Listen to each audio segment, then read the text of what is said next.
Good morning, YouTube. Trevor with High Desert Tactical. It's a beautiful Sunday afternoon. About 56 degrees with a light breeze. And the sky and the mountains just looks amazing. But I'm out here cleaning out the garage. And I don't know if you can really see in there, but it's best if you don't because it's a nasty place. But I got all kinds of crap strewn out around. But I wanted to share something that I found with you guys that I found in the garage. I found some of these old crosscut spring tooths or whatever, draw saws or whatever you want to call them.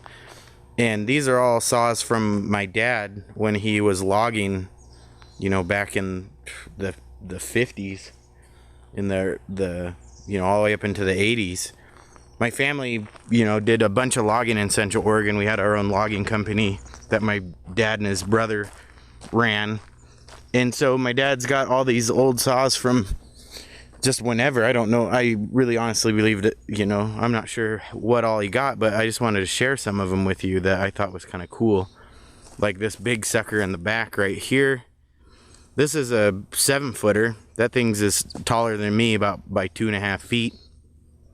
And then we have a little 3-footer, or actually a 4-footer right here with handles. And these handles are super, like, people, these are the missing thing for these saws. These saws are actually a dime a dozen, but the handles are super hard to find. And so we have 2 sets of handles. I think we almost have 3 somewhere. But they're, you know, it's kind of cool to have those handles, you know, and they have the hand guard on them so you don't wreck your hand through the blade, which is kind of fun and interesting.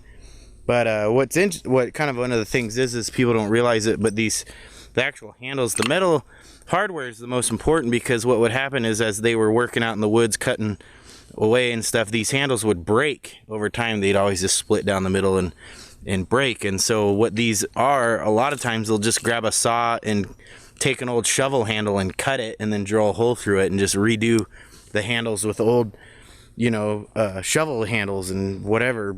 So that was always kind of interesting. And then one other thing that I thought was cool is this big bugger right here. This is actually a mill saw. It's not a hand saw of any sort. This actually went into the mill. It's literally a 1/4 inch thick. It's some heavy duty, woo, about took my foot off. It's some heavy duty steel right here. But this thing, you know, it would chuck into a machine somehow with these 2 holes, and then it's got this key point in there. And I think it ran vertically like this, but I'm not sure. My dad doesn't remember where he got it from, but that's pretty interesting. It's kind of like going from the hand style saws to, you know, mechanical style saws, and then you go to these power saws or chain saws, as some people would say. And like, what's cool is that all these saws have pretty interesting history to them.